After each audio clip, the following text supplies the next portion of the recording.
Video देखिए, सरेआम तिरंगा का अपमान हो रहा है, तिरंगे से नाले को ढका जा रहा है। आप कल्पना कर सकते हैं, ये किसी गैर बीजेपी शासित राज्य का वीडियो नहीं है, ये राम राज्य वाले यूपी का वीडियो है, और वो भी योगी जी के आंखों के सामने हुआ है।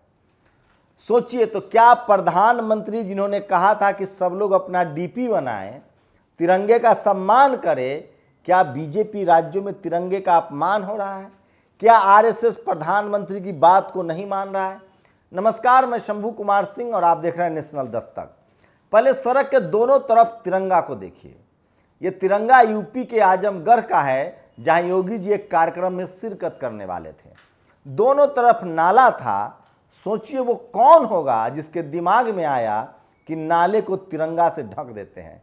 सोचिए, भारत की आन बान शान, पूरी दुनिया में भारत की पहचान, जिस पर अशोक स्तंभ है, जो शांति, वीरता और खुशहाली का प्रतीक है, उस ट्राई कलर तिरंगे का किस तरह से सरेआम अपमान हो रहा है।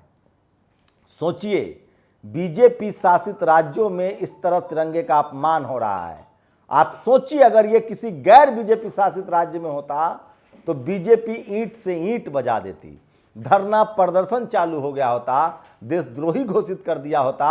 सोचिए कोई मुस्लिम मुख्यमंत्री होता, सोचिए कोई गैर सवर्ण मुख्यमंत्री होता, सोचिए कोई गैर बीजेपी शासित राज्य होता, तो क्या होता?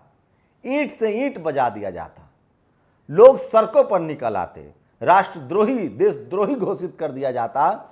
लेकिन आजमगढ़ में सरेआम तिरंगा को अपमानित किया जा रहा है, तिरंगे से नाले को ढका जा रहा है। लेकिन ये तो कुछ भी नहीं है साहब।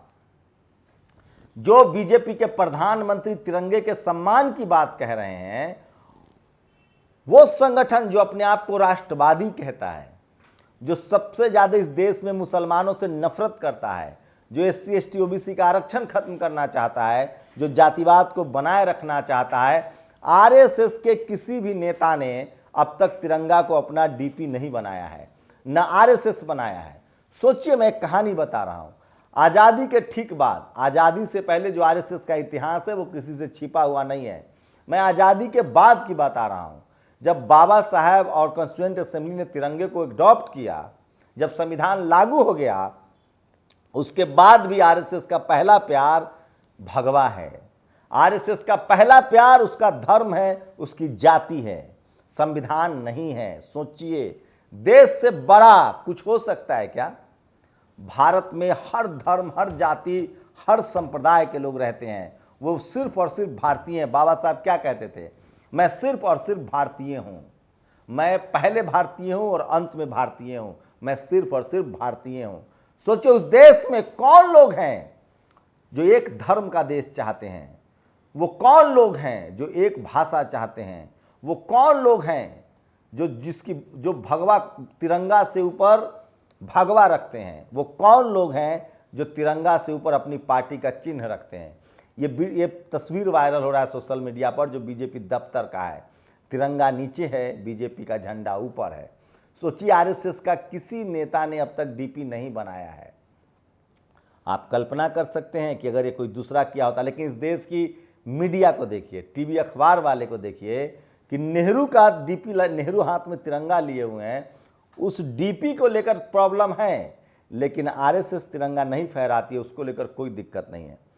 2001 में नागपुर में, जहां आरएसएस का दफ्तर है, वहां कुछ छात्र गए थे और वो तिरंगा फहराना चाहते थे। उनको 13 साल तक जेल में रहना पड़ा। 2013 में वो जेल से रिहा हुए। वो तिरंगा फहराना चाहते थे, आरएसएस ने कहा कि हम तिरंगा नहीं फहराने देंगे। आप सोचिए, वो कौन लोग हैं जो संविधान के खिलाफ हैं? वो कौन लोग हैं जो तिरंगे के खिलाफ हैं? मैं इतिहास नहीं ज़्यादा उकेरना चाहता हूँ, नहीं तो आप सोचिए। तो आज भी सरेआम तिरंगे का अपमान हो रहा है। आप कल्पना कीजिए, अगर कोई मुस्लिम मुख्यमंत्री होता और कोई मुस्लिम ऐसा कर दे। ये जो लोग वही देश के दुश्मन हैं जो हिंदू मुस्लिम कर रहे हैं, जो संविधान को नहीं मान रहे हैं, जो एससी एसटी ओबीसी का आरक्षण खत्म कर रहे हैं, जो किसान जातियों का अधिकार नहीं दे रहे हैं, वो कौन लोग हैं? आप उनको पहचान लीजिए। मैं इसलिए कहता हूँ, जो संविधान के खिलाफ है वो इस देश का राष्ट्रद्रोही है, देशद्रोही है। जो तिरंगे का अपमान करता है वो दरअसल भारतीय नहीं, वो भारत का दुश्मन है। क्या आप लोग मेरी बातों से सहमत हैं, असहमत हैं? अपनी प्रतिक्रिया जरूर दीजिए। मैं फिर कह रहा हूँ, भारत को भारत बनाता है इस देश का संविधान और इस देश की शान तिरंगा। नेशनल दस्तक की आपसे गुजारिश है कि अगर इसको बचाना चाहते हैं तो नेशनल दस्तक को सब्सक्राइब करने के लिए रेड कलर के सब्सक्राइब बटन को दबाएं, फिर बेल आइकन की घंटी दबाएं। नेशनल दस्तक को बचाने के लिए बहुत जरूरी है कि हर खबर को शेयर करें, लाइक करें, कमेंट जरूर करें।